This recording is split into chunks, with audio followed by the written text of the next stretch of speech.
ամենալավ սանատորիան ինձ համար նկարելու process-ն։ Ըստ երևույթին այդ process-ը, երբ որ ընկնում ես հունի մեջ ու սկսում ես նկարել, ըստ երևույթին մի վերին էներգիա է մտնում քո մեջ։ Եվ մեծ էներգիա է ստանում, թեպետ, ասենք, մի քանի ժամ ստեղծագործելուց հետո այնպես հոգնածություն ես զգում, որ ոչ մի ֆիզիկական աշխատանքի ժամանակ այդ կարգի հոգնածություն, բայց նաև զգում ես, որ էներգիա է մտել մեջ։ Դա ստեղծագործելու process-ն է։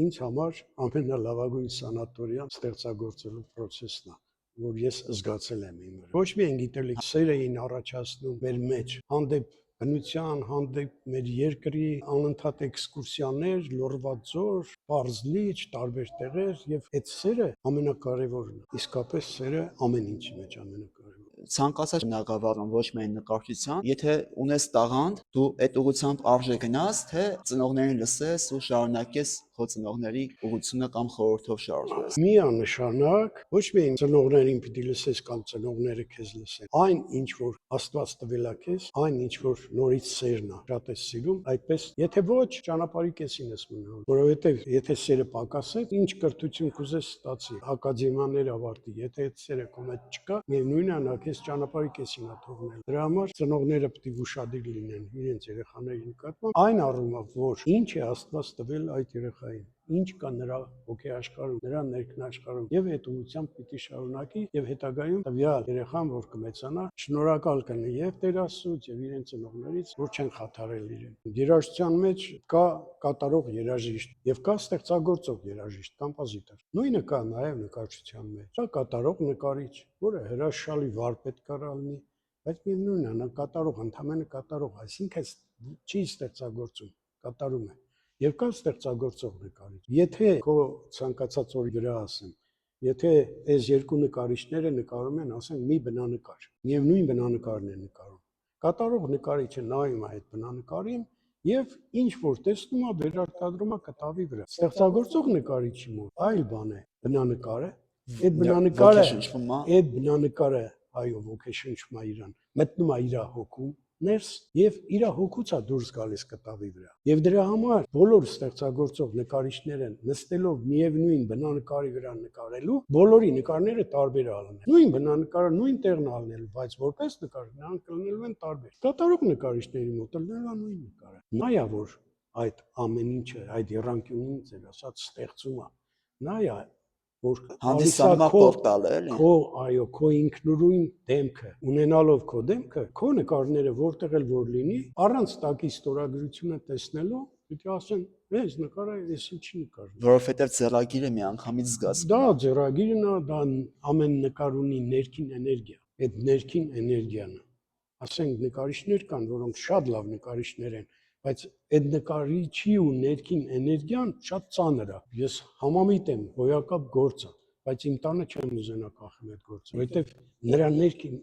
էներգիան այդ նկարից, որ բխում է, ներքին էներգիան շատ ծանր է։ Թեպետ որպես արվեստի գործ լավ գործ է։ Այսինքն ստեղծագործություն է այդ ամեն ինչ։ Այդ շնորհը, որ Աստվածատուր շնորհ է, որովհետև առանց դրա ոնց որ ոտով ճամփա ընկնես ու գնաս միտեղ։ Իսկ Աստված շնորհը, որ հետը տալու, դու ոտով չես գնում, թևեր ունես, թռնում ես։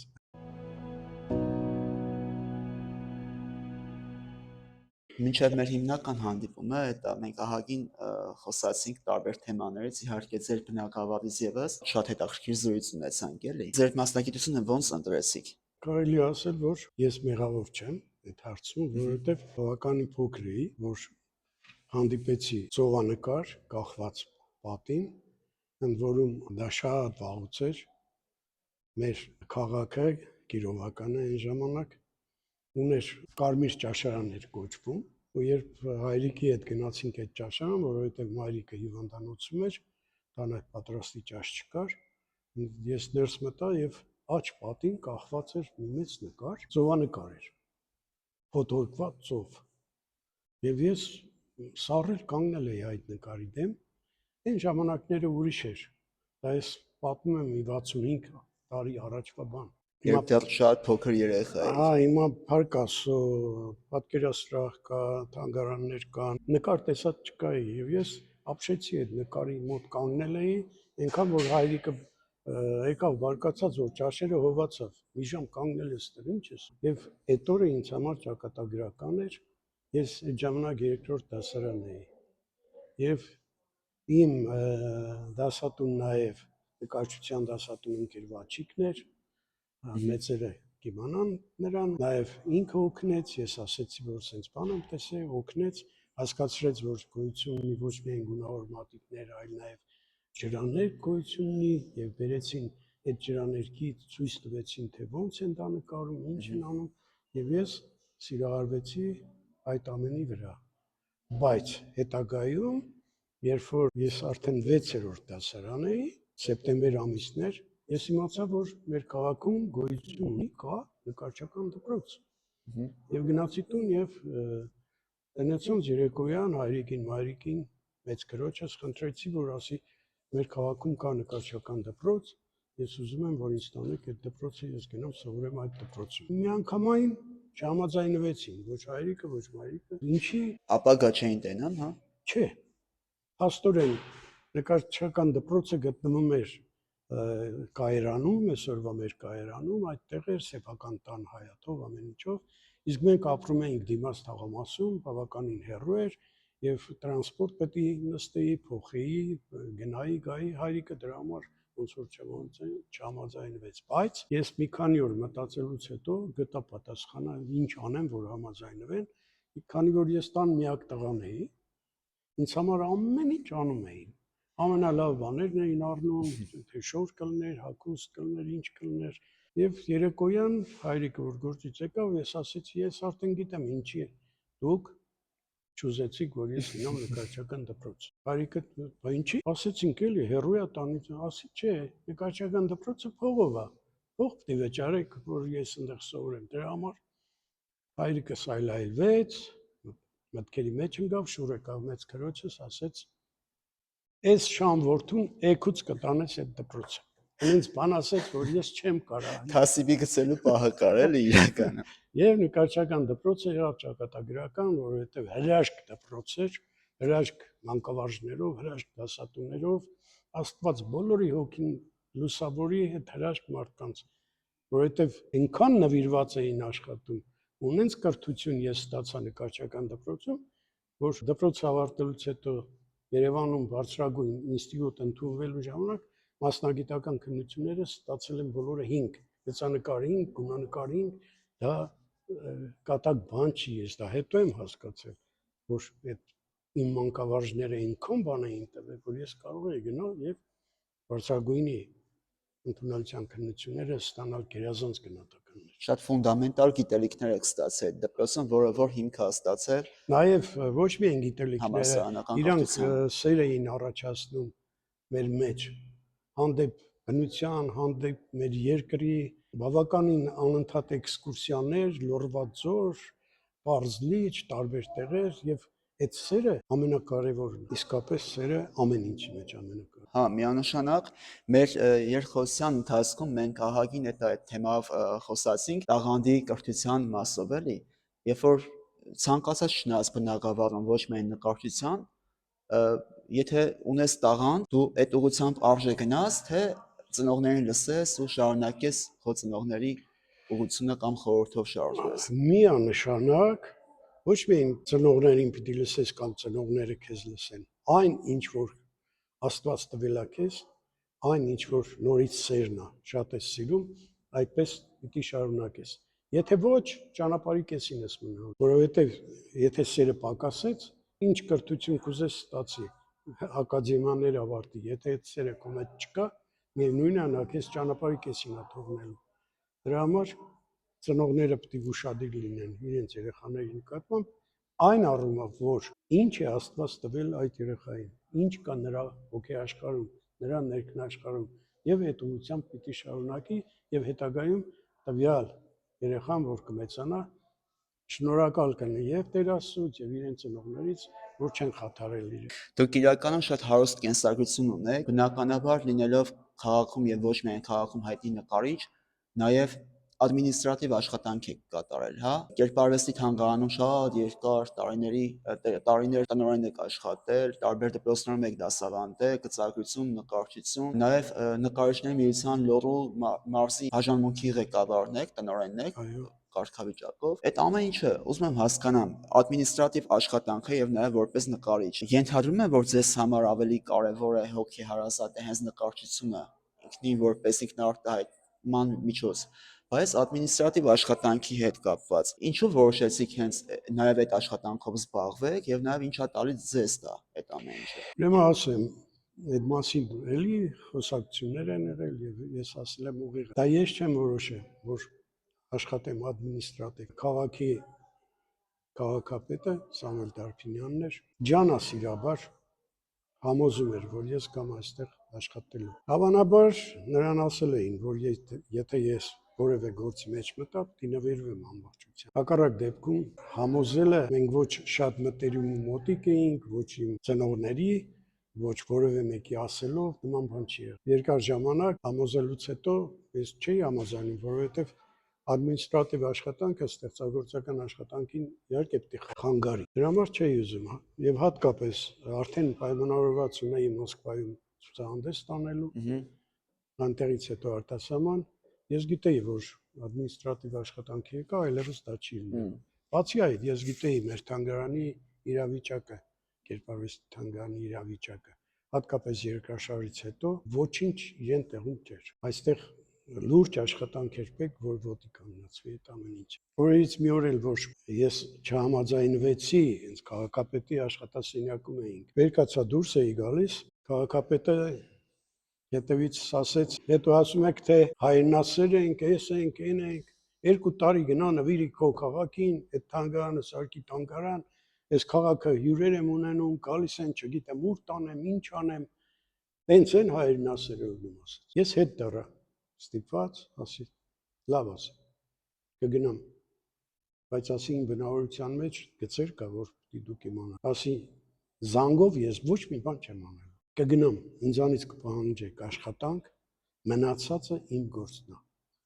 ոչ ձեր կողմից, ոչ մարզպետի կողմից, ոչ նախարարության կողմից, ոչինչ չեմ անել։ Միանշանակ ձեր հետ համաձայն եմ, մշակույթի արվեստի մեջ ես գիտեմ, որ ընդհանրապես արվեստի մեջ մարդիկ շատ զգայուն են լինում։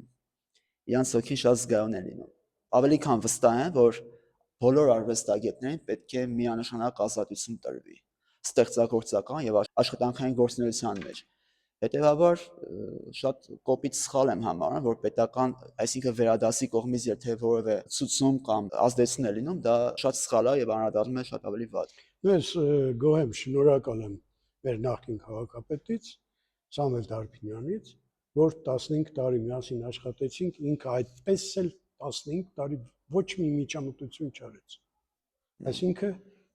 ես մնացի իմ խոսքին, ինքը մնաց իր խոսքին։ Առողջ աշխատանքային Դրա փոխհարաբերություններ։ համար, այո, դրա համար էլ եղավ այնինչ եղավ, թանգարանը ոչ միայն ճանաչվեց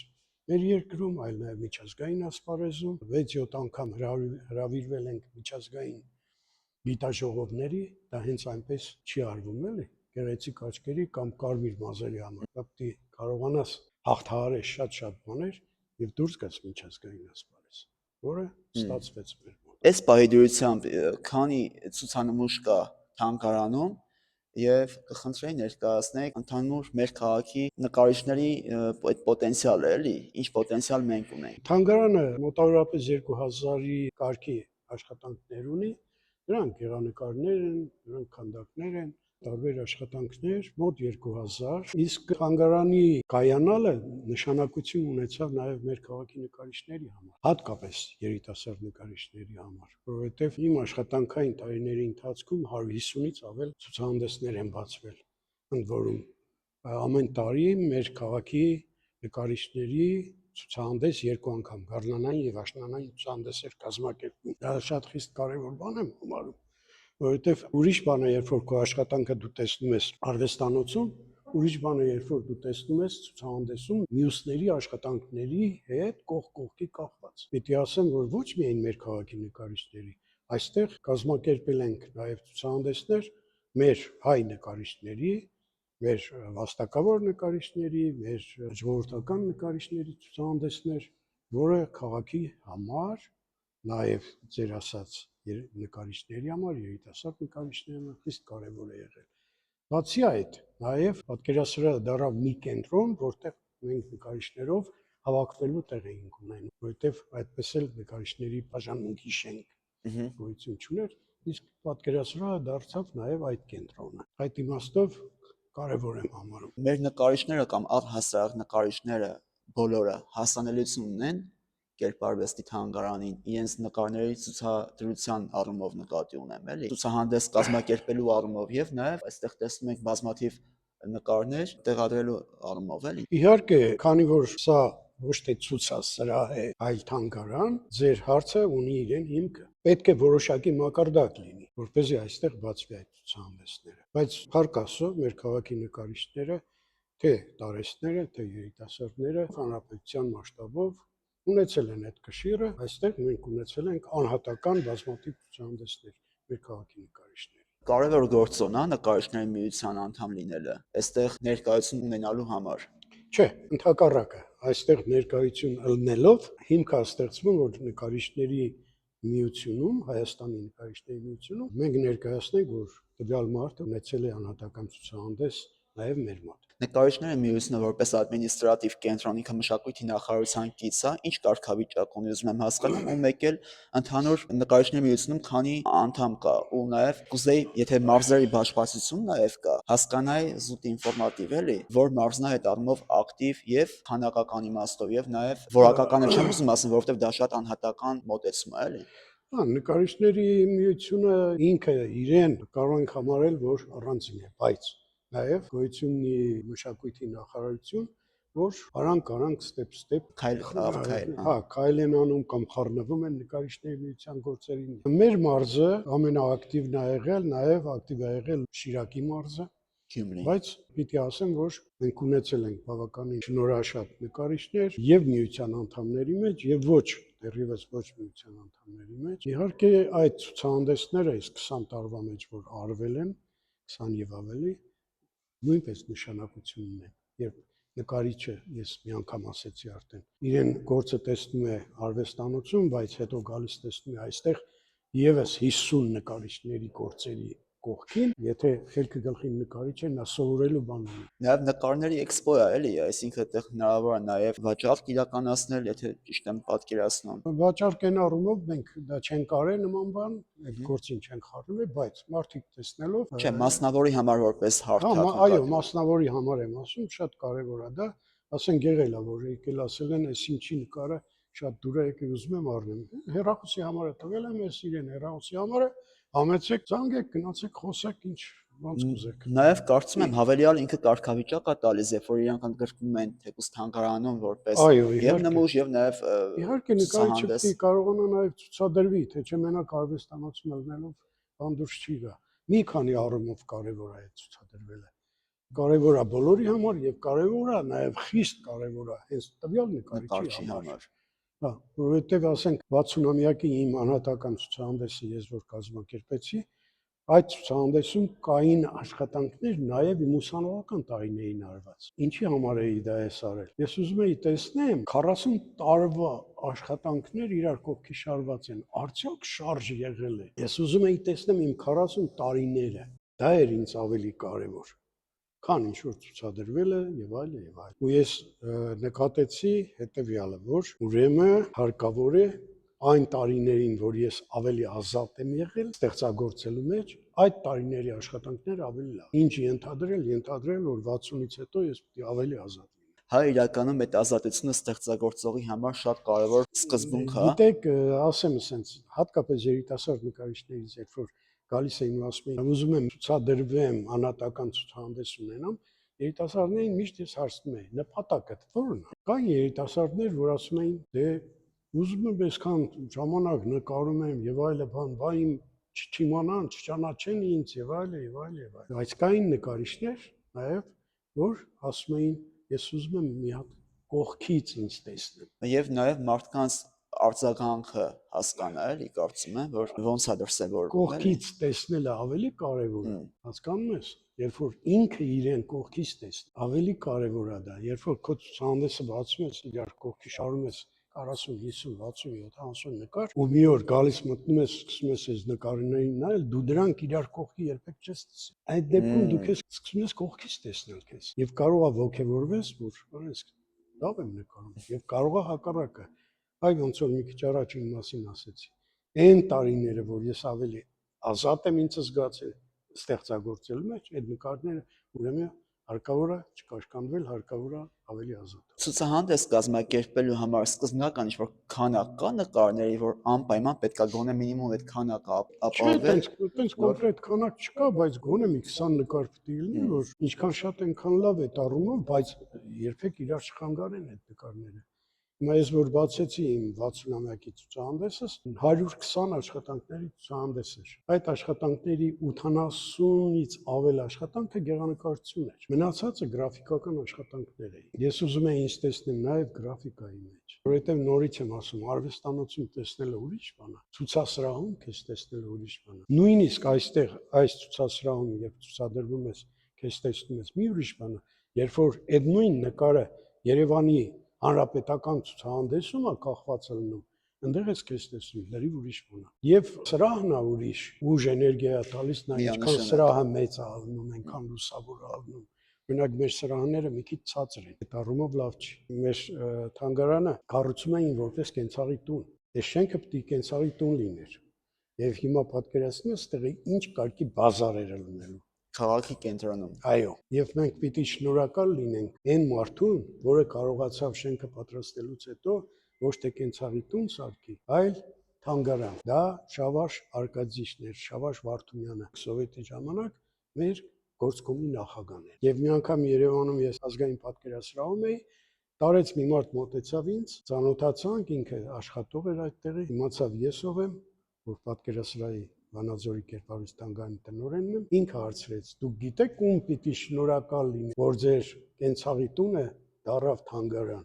Ասի այո, գիտեմ։ Ասա, ասեցի, Շավարժ Արկադիչի, ապրես տղա ջան, ասեց։ Չմոռանաք այդ մարդու։ 6 ամիս չարչարվեց, ասեց, 6 ամիս գնաց ու եկավ Երևան ու Կիրովական գնաց ու եկավ, մինչև մարդկանց համոզեց, որ կենցաղի տուն չի լինելու, ուրեմն կերպարվեստի օջախ։ Եվ սկզբի տարիները 74 թիվն էր, դա առաջին 5 տարիները եղավ ազգային պատկերասրահի ֆիլիալը, մասնաճյուղը։ 5 տարի հետո կարողացան նաև առանձնանալ ազգային պատկերասրահից։ 79 թվականից դարձավ կերպարվեստի թանգարան Կիրովականի գործկոմի վերահսկողության ներքո։ Եվ թող լույսերի մեջ լինի Շավարժ Վարդումյանի հոգին, այո, մեծ գործ արեցի։ Միանշանակ պետք է հիշող եղնենք այս մեծ գործիչների աշխատանքը եւ գնահատող լինենք, դա անպայման, որովհետեւ քաղաքի եւ վիզուալ տեսքը եւ նաեւ մշակութային կամ առանձին ոլորտներ միանշանակ իրանց գործերի աշխատանքի արդյունքով են, որ տենց եւ զարգացում են ստացել եւ նաեւ մինչեւ հիմա էլ այդ ամեն ինչը դրսևորվում է իր ձևով։ Ձեզ համար ինչ է նկարելը կամ ինչ է նկարը։ Ինձ համար նկարելը, ասել եմ մի առիթով, որ ամենալավ սանատորիան ինձ համար նկարելու process-ն է։ Ըստ երևույթին այդ process-ը, երբ որ ընկնում ես հունի մեջ ու սկսում ես նկարել, մի վերին էներգիա է մտնում քո մեջ։ Եվ մեծ էներգիա է ստանում, թեպետ, ասենք, մի քանի ժամ ստեղծագործելուց հետո այնպես հոգնածություն ես զգում, որ ոչ մի ֆիզիկական աշխատանքի ժամանակ այդ կարգի հոգնածություն, բայց նաև զգում ես, որ էներգիա է մտել մեջ։ Դա ստեղծագործելու process-ն է։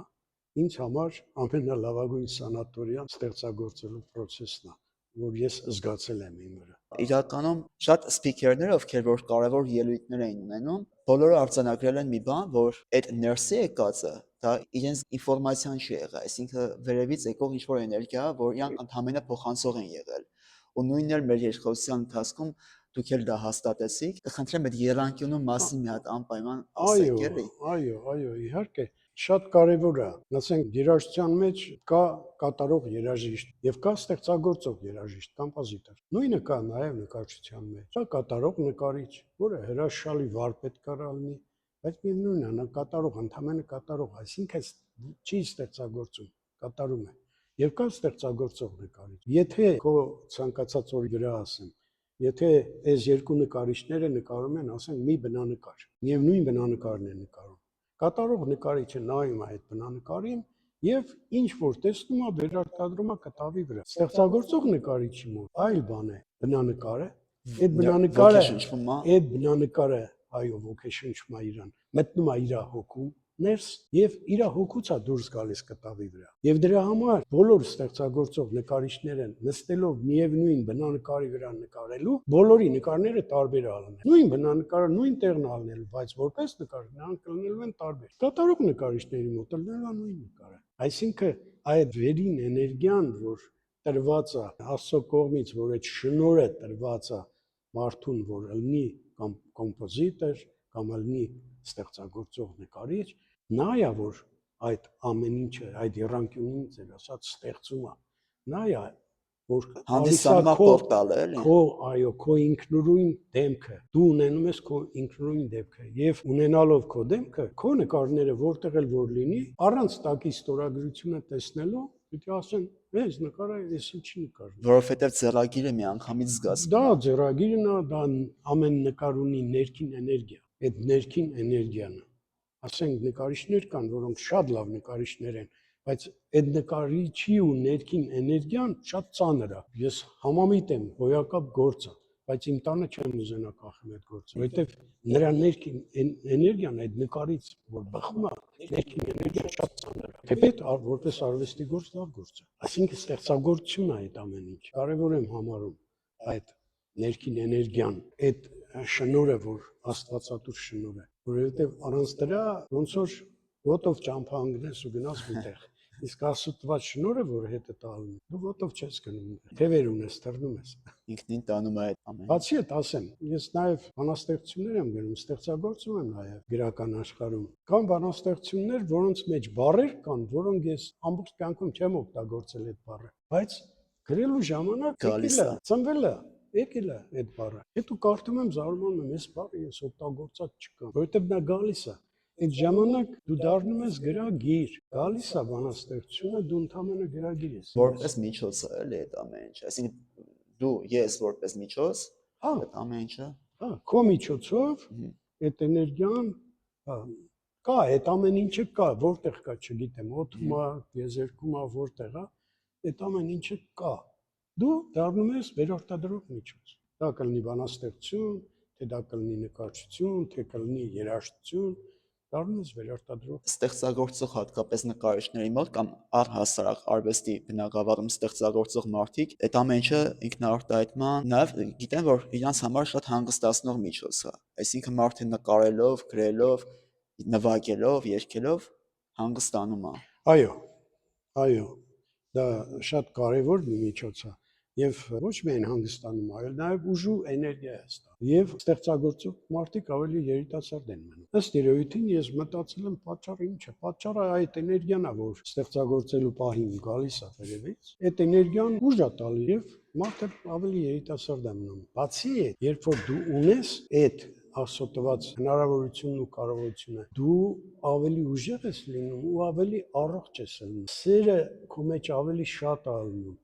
Իսկ որտեղ սեր կա, այնտեղ ամեն ինչ կա, որտեղ սեր չկա, ոչինչ չկա։ Կարևորում եմ սեր հասկացողության կամ կատեգորիայի բացատրությունը, էլի, որովհետև կա սեր բնության նկատմամբ, երեխայի, ծնողի, հակառակ սեռի նկատմամբ, ի՞նչ է ձեր համար սերը։ Ուրեմն ես չէի հակադրի դրանք իրար։ Եթե մարդու մեջ կա սեր, Չէ, կարծում եմ զուգահեռներ կարելի է անցկացնել։ զուգահեռ տանենք։ Եթե կա մարդու մեջ սեր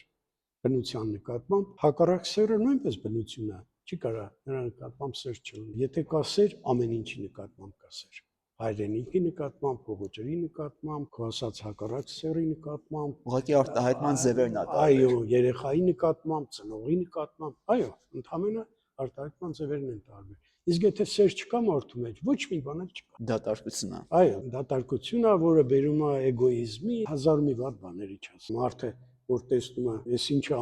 ինչ ունի, այն ինչ ունի, այն ինչ ունի, ինքը որ դրանցից ոչ մեկը չունի, հասկանում ես, անկախ իրանից երևի վատանում է ինչ է։ Այսինքն բան կա, չէ՞, մի հատ ասում է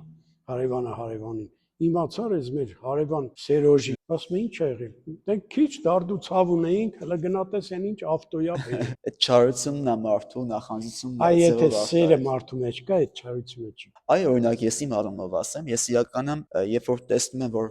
ինչ որ մարդիկ ու կապ չունի ինձ ծանոթ են, անծանոթ, ընդհանրապես էլ եթե տեսնում եմ մարդը ինչ որ հաջողության է հասնում իր կարիերայի մեջ նյութական առումով, ես շատ եմ ոգևորվում ու դրանից հավելյալ էներգիա է տալիս, Այո, ստիմուլ է տալի առաջ իհարկե, գնալու, իհարկե։ ոչ թե հակառակը, որը որ շատ եմ Այ նկատում։ եթե նախանձեիր հակառակն էր Հա, լինելու։ ահա։ Բացասական էներգիան մտնելու էր մեջ, քեզ ուտեր, թե ոնց թե քիչ դարդու ցավ ունեինք, տեսես ինչն էլ ինչ արել։ Երբևէ իմ մեջ չի եղել նման բան։ Դե շատ լավ է դա։ Մեկ էլ մի հատ տարածված ընդունված կարծիք կա միջայլոց, որ արվեստագետները շատ են հակված ալկոհոլին, հատկապես նկարիչների մեջ։ Դա ոնց է դրսևորվում, այսինքն ինչի համար է դա տենց։ Ասեմ, Դա ինչ որ ներողություն, դա հավելյալ ինչ որ իմիտացիա է ստեղծում ուղեղի համար, ավելի ազատ արտահայտվելու։ նման հարց ինձ տվել են նաև Երևանում, ցուցանես էինք բացի, աղջիկներից մեկը լրագրող մոտեցավ, կարելի է ձեզ այդ հարցազրույց։ Մի քանի հարցեր տալուց հետո մի քիչ կաշկանդված ասեց, մի տեսակ, ասեք, մի քիչ ուրիշ հարց ասի, ոչ, ում ձեր, ման ասեց, ասում են, որ արվեստագետները մի քիչ ալկոհոլի նկատմամբ այլ բան ունեն, դուք ինչ կասեք, ասի ճիշտ են ասում, որովհետև ասի դեռ դպրոցական տարիներին ասեցի հայրս ինձ 8-րդ դասան է, այդ մասին ինձ հետ զրուցել է, ասել է, որ ալկոհոլը ինչ է իրանից ներկայացնում, մաքուր անարատ գինին հրաշք բան է, բայց նա իրեն չափի մեջ, հայրիկի ասած բառերը ասում, երբ որ փորձես դու իրեն դվեր լցնես, ինքը քեզ հենց դվեր կգցի, որտեղ չես գտել։ Պետքա վայելել խմիչքը։ Այո, ու ես նույն բառը ասեցի տվյալ լրագրող աղջկան, որ նախ պետք է մաքուր ու լավ խմիչք լինի այդ ալկոհոլը, եւ երկրորդ վայելել է պետք։ Վայելելու համար ծովի ջրի աղյությունը որոշելու համար պետք չի լիտրերով խմել։ Իկում էլ խմես, այդ աղյությունը կորոշես։ Այսինքն, երբ որ դու ուզում ես վայելես, քեզ 20-50 գրամն էլ հերիք է այդ վայելքը ապրելու։ Եվ ճշմարիտ արվեստագետը այդ ձևով։ Իսկ ինչ մնում է, որ ինչ որ բան տալիս է նկարելու կամ ստեղ չէ։ Ես երբեք թեկուս այդ 50 գրամը չեմ խմել ու մոտեցել կտավին։ Չի եղել նման բան։ Հետո, երբ որ զգում եմ արդեն ֆիզիկապես ահավոր հոգնել եմ, այդ ժամանակ շատ օգուտ ալում այդ 50-100 գրամ, բայց մաքուր ընտիր կամ գինի կամ կոնյակ։ Դե իրականում նաև այլ միջոցներ կան ուղեղի իմիտացիա անելու համար, որոնք որ ես շատ եմ լսել, որ արվեստագետները շատ են օգտագործում, օրինակ ինքնաարտահայտման համար, դեմ դուրս գալու համար, որը որ խթանիչ է, էլի արհեստական, որ ավելի ազատ իրենք դրսևորվեն։ Ես չունեմ դա, Միանշանակ ձեր մասին չի խոսք, ընդհանուր, բայց շատ հնարավոր է նրանք դա անում են, կաշկանդված են զգում, որպեսզի մի քիչ թեթևանան այդ կաշկանդվածությունից դուրս գան, կարող է դրա համար են օգտագործում։ Ես կարծում եմ արվեստագետների մի դոմինանտ մասը իրանք ինտրովերտներ են, ոչ թե էքստրավերտներ։ Այսինքն իրանք պարփակված են իրանք ներաշխարհի մեջ, քիչ շփող են, իրանք դրա համար արտահայտվում են նկարելու, ստեղծագործելու այլ միջոցներով։ Չի ասի քիչ շփող են, ոչ թե քիչ շփող են, այլ ուղղակի Չէ, ընդհանուր տպավորություն ասեմ, էլի ես։ Այն մասան, որտեղ ինքը պետք է կարողանա շփվել, այդ մասան քիչ է։ Առօրյական կյանքում ասենք, որ գնաս շփվես, ոգևորվես, դա չի լինի։ Քոնը պիտի լինի, սա է կարևորը։ Պրոֆեսիոնալ նկարիչ է, բնականաբար նաև դասավանդել եք շատ տեղեր։ Դուք ոնց եք հասկանում երեխան, ում դուք ուսուցանում եք նկարչություն, գծագրություն, ում մոտ կա այդ պոտենցիալը, ավելի շատ զգայական մակարդակի վրա եք դուք դա գնահատականը տալիս կամ տեսնում, թե ավելի մասնագիտական առումով։ Հասկացա։ Երբ որ ես աշխատում եի գերագիտության կենտրոնում եւ նաեւ հանրակրթական դպրոցներում եմ աշխատել, ուրեմն ինչ թեզով եմ աշխատել։ Երեխային պետք չի նկարել սովորացնել։ Նման մի բան խոսակցություն եղավ, երբ որ ինձ հրավիրել էին վերապատրաստման ինստիտուտ նկարիչ մանկավարժներին դասավանդելու, որ գնացի 20 հոգի մարդ են նստած Լոռու մարզի տարբեր դպրոցներից, տարբեր տեղերից։ Ամբիոնից նախ ծանոթացա իրենց հետ, ասեցի ով եմ ես, եւ իմ առաջին նախադասությունը եղավ, որ Ջորջ ջան, չփորձեք երեխաներին նկարել սովորես։ Հենց իմ դեմը նստած տարիքով մի կին ասեց, չհասկացանք, մենք նկարչության դասատու ենք։ Ասի, հա, դուք նկարչության դասատու եք, բայց դուք երեխաներին պետք է թողնեք ազատ, որ նրանք ստեղծագործեն։ Այ եթե կարող եք մտնել ամեն մի երեխայի ներաշխարը, հոգու աշխարհը, ու այդ ներաշխարհում նրանց ինչ որ բան ցույց տաք, խնդրեմ, բայց երբեք ձեր աշխարհը պատի չսրսկեք նրանց աշխարհի մեջ ու ոչնչացնեք նրանց ունեցած։ Ու ես աշխատել եմ երեխաների հետ այդ ձևով, գեղարվեստական կենտրոնում նույնպես այդ ձևով եւ իմ հաջողությունները տվյալ բնակավարում գալիս է հենց դրանից։ Իմ երեխաների, ասենք, խումբս 15 հոգի է, այդ 15 երեխաների աշխատանքները ամենից ասենք 5, 6, 7, 3 աշխատանք խառնեինք իրար, մի 60-70 աշխատանք, մի քիչ նկարչությունից հասկացող, մի քիչ, որևէ մեկը կարող էր գալ եւ ընտրել, այ ասել ես 5 աշխատանքը մի երեխի է, այս 3-ը մի ուրիշ երեխայի է, այս 7-ը մի ուրիշ երեխայի է։ Որն էր պատճառը, որովհետեւ ես այդ երեխաներին իրանց ներաշխարհում էի բացել։ Մեկը սիրում էր շատ գունագեղ նկարի, այն մեկը ընդամենը մի քանի գույնով, մյուսը շատ ծանր գույներ ուներ, ու այդ ծանր գույների մեջ էր աշխատում։ Ես իրենց հետ աշխատում էի իրենց աշխարհում։ Սա խիստ կարևոր է։ Ուրիշ բան, երբ որ երեխան արդեն 14, 15, 16 տարեկան է, անցումը պետք կատարել քիչ, քայլ դեպի մասնագիտական կրթություն։ Այնքան փոքր քայլելով, որ նորից չվնասի ներքնաշխարհին։ Ու երբ որ տվյալ երեխայի հարուստ ներքնաշխարհին համապատասխան տարիքում արդեն կգումարվի նաև մասնագիտական կրթությունը, այդ երեխան արդեն անելիքներ ունի։ Միանշանակ պետք է զուգահեռ անցկացնել եւ տաղանդը, այսինքն տաղանդի եւ պրոֆեսիոնալ գիտելիքի այդպես համահունչ պետք է գնալ իրար հետ։ Դա ելի եմ կրկնում որոշակի տարիքում 14-15 տարեկանից հետո, երբ որ տվյալ երեխայի ներաշխարհը արդեն ամրացված կլինի իր մեջ, որ դու չես կարող նրան փչացնես քո տված մասնագիտական գիտելիքներով, այլ նա կմնա իրեն ներաշխարհի մեջ, բայց կստանա նաև մասնագիտական կրթություն, որ ասենք մեկին գումարած մեկը երկուսի է հավաս։ Դրանց դուրս արդեն քո ստեղծագործությունն է, քո ձեռագիրը։ Այո, հետագայում այդ մասնագիտական կրթությունը կդառնա իրեն համար հենման կետ, որ իրեն ներաշխարհը ավելի ազատ կարողանա արտահայտել։ Դուք այդ նույն զուգահեռները անցկացրեցիք նաև երաժշտության մեջ, որ ասեցիք աշուղներ եւ նաև Հա, մենք ունենք աշուղներ, որոնք կոմպոզիտորներ չեն ստացել, եւ ունենք կոմպոզիտորներ, բայց նրանց վերել նույն հարթության վրա չի կարելի, չի կարելի, որովհետեւ այն մեկը ուրիշ աշխարհում ա եղել իր կրթությամբ, ամեն ինչով, ու դու կարող ես երկուսին։ Հիմա ասենք մեկ բերում են աշխատանքներ, ինքնուս նկարիչ է։ Ոնց է, ինչա, ես նայում եմ իրանց աշխարհում, ասում եմ, որ ասենք շատ լավ է եւ այլը, էսա, այնա, կողքից մեկը որ լսի, հետո ինձ կասի, դրա ի՞նչն էր լավ,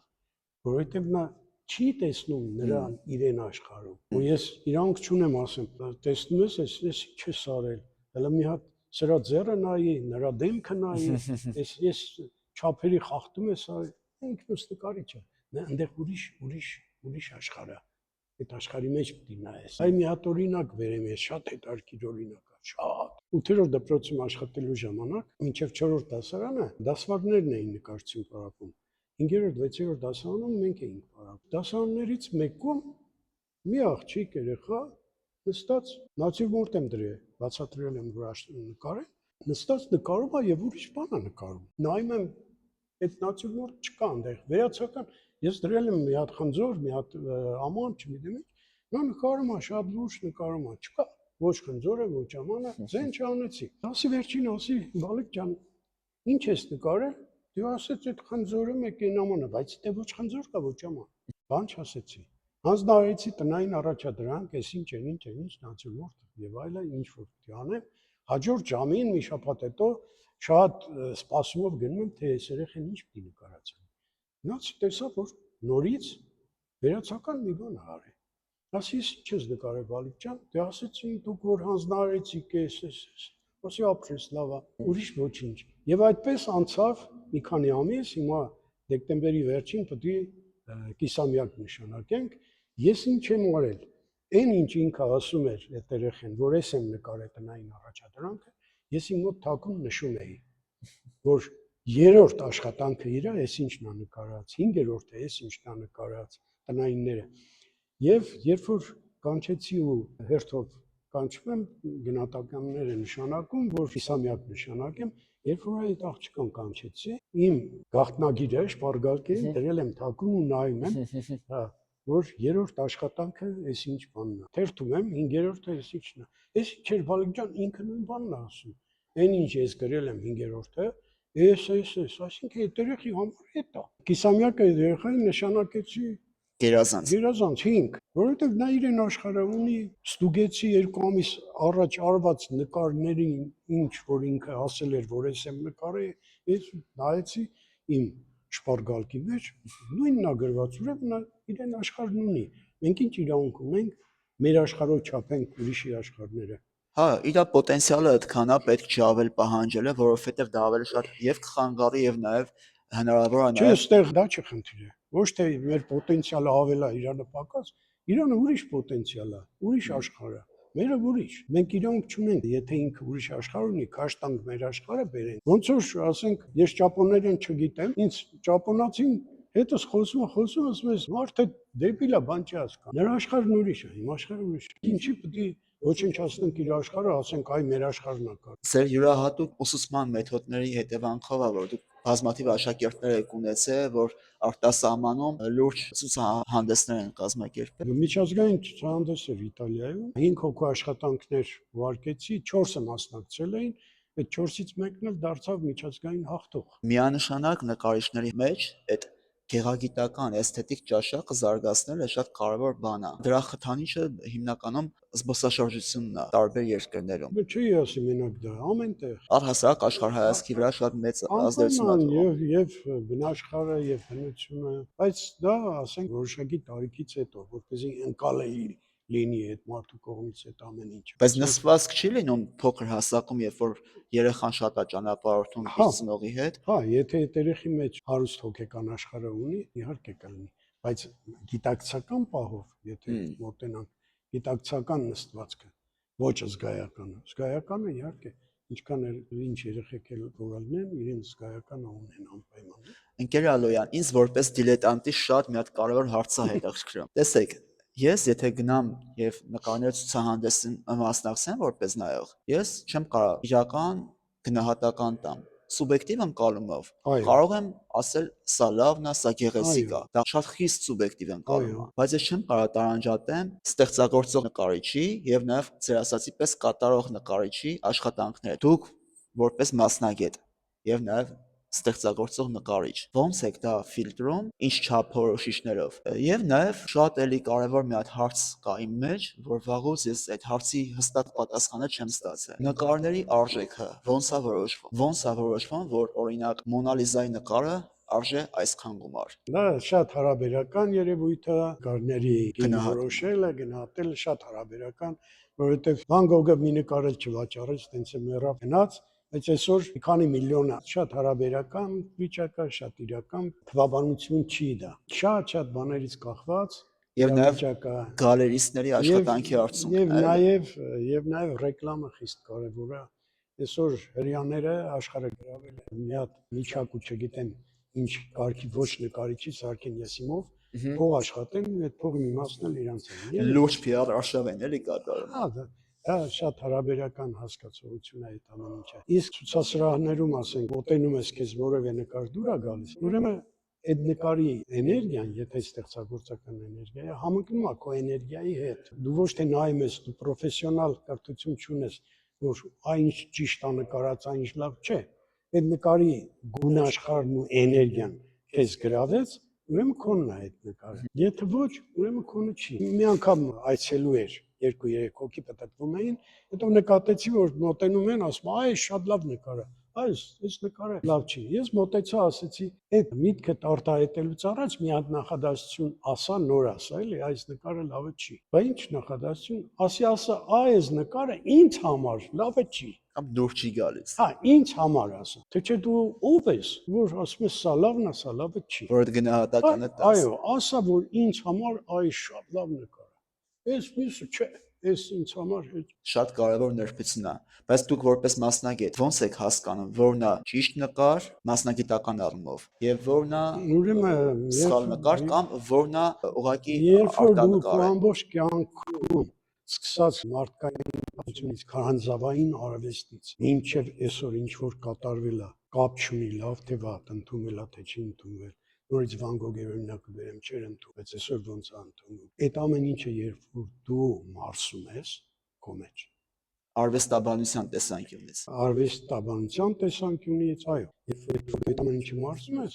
երբ որ դու գիտես, ասեցի ես քեզ, քարանձավային արվեստից մինչև այսօր հազարամյակներ են, այս հազարամյակների ընթացքում ստեղծած է, երբ որ դու մարսում ես, դու կարող ես քո գնահատականը տալ։ Իսկ այդ մարսելու համար եւ կրթություն ա պետք, եւ Աստծո տված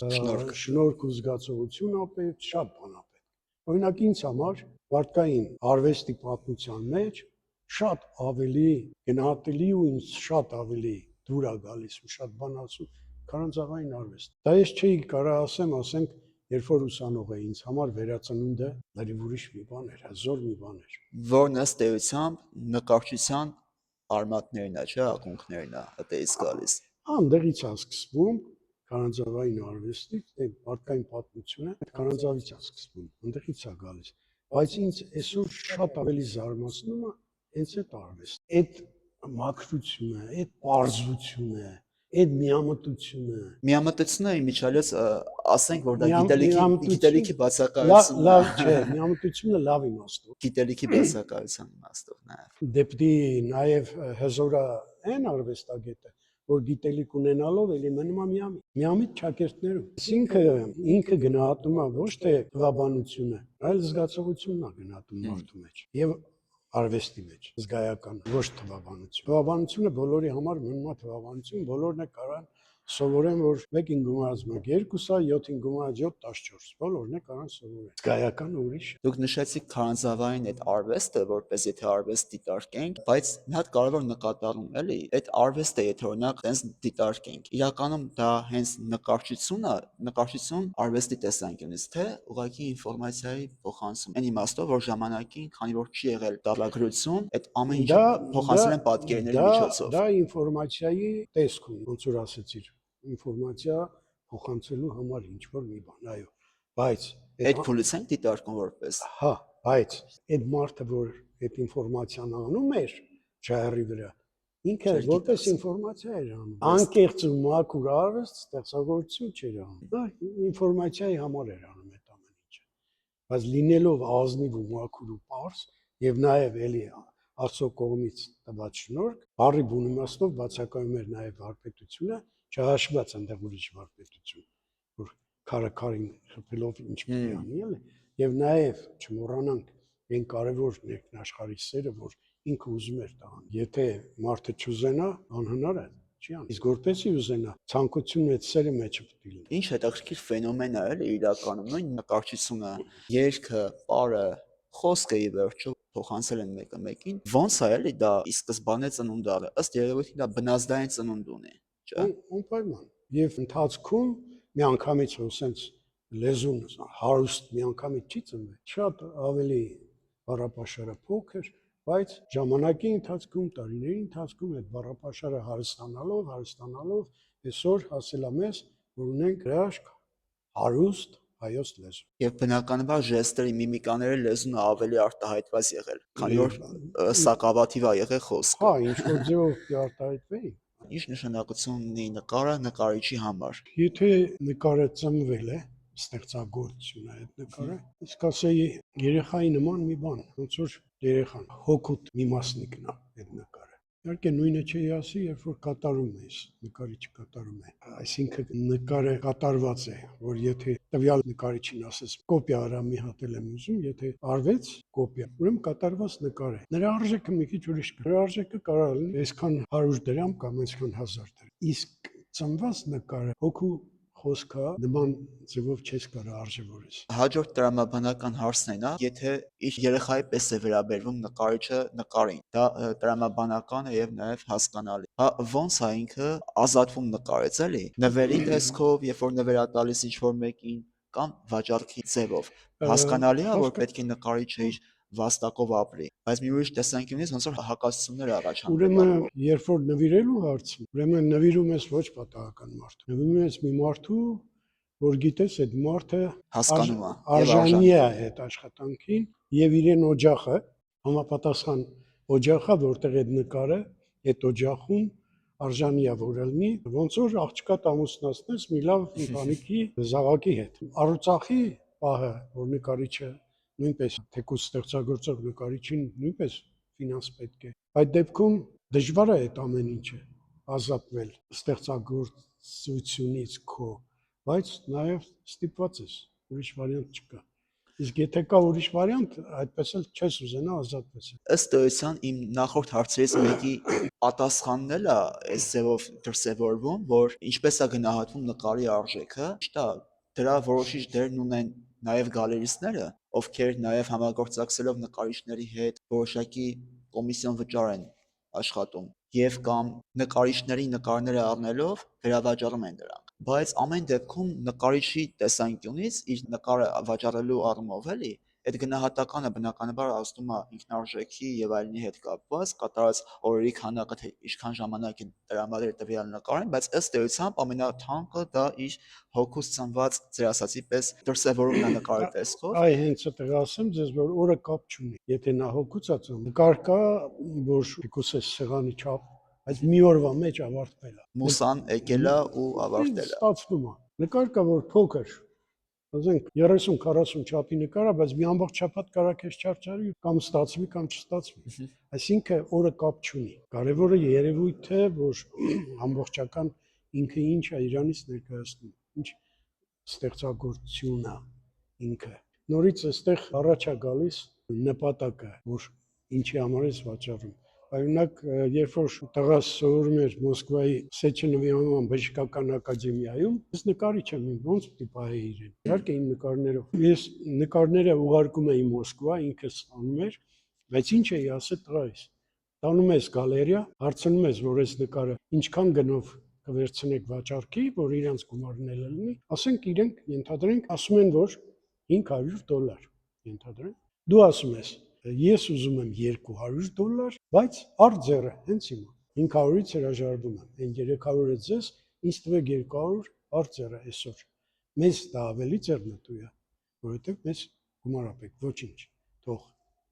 այդ ձևով լինի։ Մի օր տղաս զանգեց ու նեղվեց, պապա, հայրիկ, այդտեղ չի լինի, ասի ինչ ա եղել։ Ես ասեց մամայի հետ գնում էինք, ես չմտա գալերիա, ասեց քո նկարի վրա գին չեն դնում։ Մամային ասեցի մտի հարցրու ինչ արժե նկարը։ Մաման ասեց, որ ասում են $800։ Այ պապ, ո՞նց կլինի այտենց հիմա։ Ես $200 եմ իրանցից վերցրել, իրանք վաճառում են $800։ Տղա ջան, ասեցի, այդ $200 մեզ այսօր խիստ պետք է։ Ես գոհ եմ։ Այսինքն այլ տարբերակով էլ ոնց է վաճառվում։ Գալերիայում դրվում է, երբ կվաճառվի այդ սկզբունքով։ Հա, երբ կվաճառվի,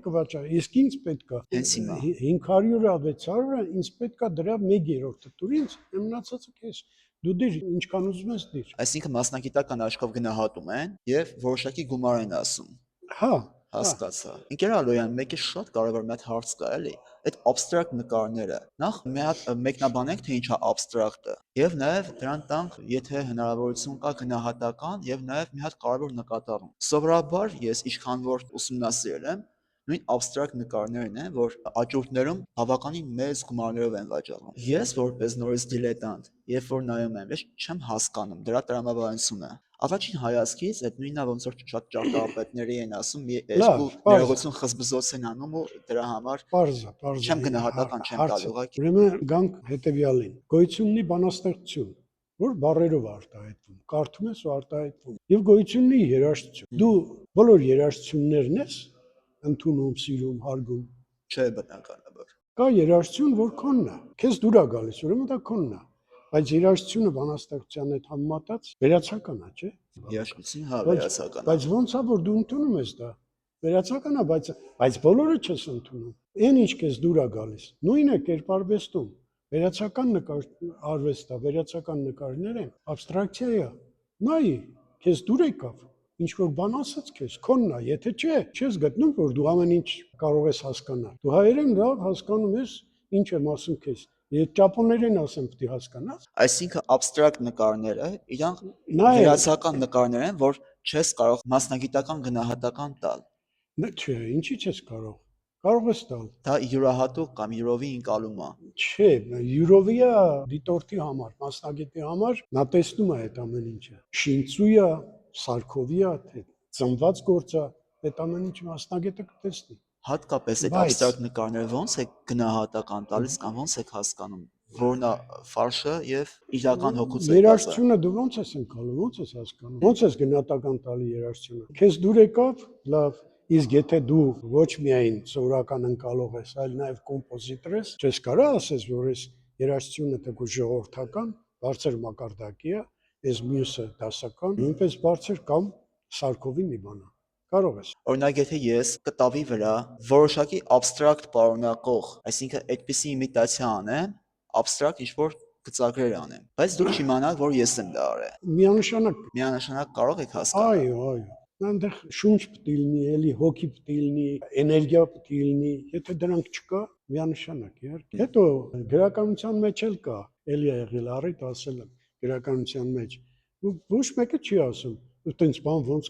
Թումանյանը որ ասում է, որս ձեռին կարճ ու երկար, հաստ ու բարակ մի փետ։ Ինչի՞ չես ասում, այ Հովանես Թումանյան։ Կարճ ու երկարը ո՞րն է։ Հաստ ու բարակը լավ, հələ հասկացան։ Մի կողմը կարող է հաստը, այս մի կողմ Բայց կարճ ու երկարը ո՞րն է։ Վերացարկումը ընդունում է։ Այդ նույն վերացարկումը կա երաժշտության մեջ, կա գրականության մեջ, կա Հա, պարտադիր չի բովանդակության մեջ խորանալ կամ իմաստ գտնել, քեզ ինքը հոգեհարազատ լինի, քեզ բան ասում է, էներգիա տալիս է։ Կուզես քո աչքի առաջ լինի դա միշտ, եւ կոննա, ուրեմն կոննա։ Կա, եթե չէ, պարտադիր չի, որ քեզ դուր կան այդ ամեն ինչը։ Դու ով ես, բայց մեր նման հարյուրավոր, հազարավոր պետնոներ կան։ Քեզ դուր եկավ, բան ասեց, ուրեմն կոննա, եթե չէ, չէ։ որ նկարիչն է ձեզ համար, ձեր կատարած աշխատանքները եթե բացառում ենք, ուզում եմ օբյեկտիվ գնահատական տակ եւ մասնագիտական առումով եւ նաեւ զգացական առումով, որ նկարիչն է ձեզ համար յուրահատուկ, արդի ժամանակների կամ հին ժամանակների եւ որ նկարն է ձեզ համար շատ յուրահատուկ։ Եթե զուգահեռներ անցկացնենք մասնագիտական եւ նաեւ զգացական առումով ձեր Այդ հարցին պատասխանել չի լինի, որովհետեւ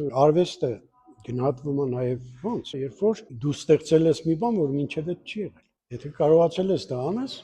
ուրեմն դա արվեստի ծնունդ է։ Արվեստի մեջ ոնց որ ամեն մարդ տարբերվում է իր արտաքինով, ներքնաշխարհով, մյուսներից, հարյուրավոր, հազարավոր մարդիկ կան, բոլոր տարբեր են։ Արվեստը նույնը պետք է լինի։ Եթե դու ստեղծում ես մի բան, որը մինչև այդ չի եղել, դա քոնն է, ցանկացած մարդ, որ քեզ ճանաչում է, տեսել է քո ստեղծած, ու այդ նկարը տեսնում է որևէ միտեղ, հասկանում ա որ ձեր ձեռագիրն ասում է։ է, որ այս նկարը այս մարդունն է, պարտադիր չի տակի ստորագրությունը կարդ։ Ինչով է նկարը այդքան թանկ գնահատվում։ Մինչև այդ նման նկար չի եղել։ Իսկ դա հեշտ չի։ Ոնց որ դու ես տարբերվում մնացած բոլոր մարդկանցից, քո ստեղծածը նույն ձևով պիտի տարբերվի մնացած մինչև քեզ ստեղծած բոլոր աշխատանքներից։ Դա այդ դեպքում կլինի գնահատելի։ Բայց ում ոչն ավելի ձեզ հոգեհարազատ, Այդ ուրիշ խնդիր է արդեն։ Հոգեհարազատը ավելի շատ, երբ գունային հարմոնիա կա աշխատանքների մեջ, որովհետև հիմնականում կա նկարելու ոնց որ երկու եղանակ՝ գույների հակադրությունների եղանակ, ասենք Սարյանը, կամ եւ համադրություններ։ գույների համադրություններ։ Ասենք ինձ համար հոգեհարազատ ավելի շատ ասենք գույների համադրությունները։ Ում կատարմամբ ըստ էության։ Ուսանողական տարիներից գրավել է ինձ, ասենք Ռեմբրանտը ավելի շատ Ռեմբրանտն էր գրավում իրեն այդ գույների հանգիստ վիճակներով եւ այլ։ Բայց նկարիչներից մեկը չեմ հիշում, ով ասել է, որ նկարիչը մինչև դառնում է նկարիչ, մտնում է տասնյակ նկարիչների մեջ, ու եթե դուրս եկավ, այդ արդեն նկարիչ է։ Իսկ եթե մնաց նրանցից մեկի մեջ, ինքը չի։ Հրաշալի ասված խոսք է։ Ձեր ձեռագիրը փոխվել է հենց սկզբից մինչև առայսօր։ Չէի Թե ասում։ մնայուն է։ Չէի ասում։ Ուսանողական տարիներից որ Ռեմբրանտը ասենք ավելի շատ դուր եկավ, հոգեհարազատ էր։ Շատ լավ նկարիչներ կան, որոնց ես շատ սիրում եմ, հարգում եմ, բայց ինձ հոգեհարազատպես, ասենք ինքն էր։ Եվ այդ օրվանից իմ մոտ ասենք ավելի շատ գույների համադրությունների խնդիր ա գնում էլ։ Ձեր աշխատանքների մեջ որը կառանձնացնեք որպես յուրահատուկ գործ։ Չեմ կարող տենց առանձնացնեմ, ոնց որ ասես Բոլորի մեջ էլ պատմություն քո կա ու քո հոգի։ երեխեքից որին ես շատ սիրում։ Բայց եթե մի պահ փորձենք օբյեկտիվ աչքերով նայենք, ճիշտ է շատ դժվար բան է իրականում։ Բայց եթե ձեր նկարներին օբյեկտիվ գնահատական տակ, մոտեցման առումով, վիզուալ, որը կառանձնացնեիք, չեք Դա մտածել այդ չէ, ուղղությամբ։ դա դժվար է այդ ամեն ինչը նման ձևով նայելը, որովհետև այն ինչ կա այս նկարի մեջ, կա նաև այն մյուսի մեջ, կա նաև այն մյուսի մեջ։ Ցանկացած պարագայում ձեռագիրը երևում է։ Ձեռագիրը, մենակ ձեռագիրը չի, այդ ներքնաշխարհի էներգիան բոլոր նկարներում կա։ Մեկը կարա մի քիչ մեծ լինի, մեկը մի քիչ փոքր լինի, մեկը մի քիչ ավելի հաջողակ ստացված լինի, էներգիան շատ լինի, այն մեկը մի քիչ պակաս, բայց նորից եմ ասում, ասենք թե 7 երեխա ունես, հա, parza, մեկը մի քիչ ավելի խելացի է, քան այն մեկը մի քիչ ավելի սիրունա, քան այն մեկը, Բնականաբար տարբերություններ կան։ հա, բոլորն էլ, բայց քո երեխաներն են, չես ուզենա ոչ մեկին, ասենք մազը ծռվի։ Թվով քանի աշխատանք ունեք ստեղծագործական։ Վերջերս նման հաշվարկ արեցի, մոտավորապես, ասենք իմ 50 տարիներ ստեղծագործել եմ, կես դարում միջին թիվ անեցի, որ տարվա միջինը, ասենք ես, ամենաքիչը, ինչքան եմ ստեղծագործել եւ ամենաշատը ինչքան, տենց միջին թիվ անեցի, մի թիվ ստացվեց, որ ես էլ զարմացա, 1000-ից ավել։ Այն ավելը դրեցի մի կողմ, 50 տարիների հանրագում արա։ տարեկան 20։ Այդ ալմով մրցակցություն կա նկարիչների մեջ, քանակ լրացնելու եւ այլն, թե Չէ։ բնական։ Ես ուղղակի հիմա ինչի տենց նայեցի, որ արվեստանոցում ունեմ մի 30 նկար, տանն էլ մի 10 նկար, ասենք 40։ Ու ինքս ինձ մտածում էի նստած արվեստանոցում, ամբողջ կյանքս ստեղծագործեցի։ Իմ ձեռի տակ մի 40 նկար կա։ Տեսնես ինչքան նկար եմ արել, ու տենց միջին թիվ անեցի, ընդ որում փոքր թվերով վերցնելով։ Ի վերջո ստեղծագործող մարդիկ բոլորն էլ կարծում եմ իրենց այցեքարտները ունենում են, այսինքն մի աշխատանք, մի գործ, որ իրենց այցեքարտն է ամբողջ աշխատանքները կամ ամբողջ գործունեության։ Դա ըստ երևույթին տրամաբանական է, էլի։ Շնորհակալ եմ ընկեր Ալոյան։ Ես նույնպես անկեղծ բարի հարցերի ու հարցազրույցի համար։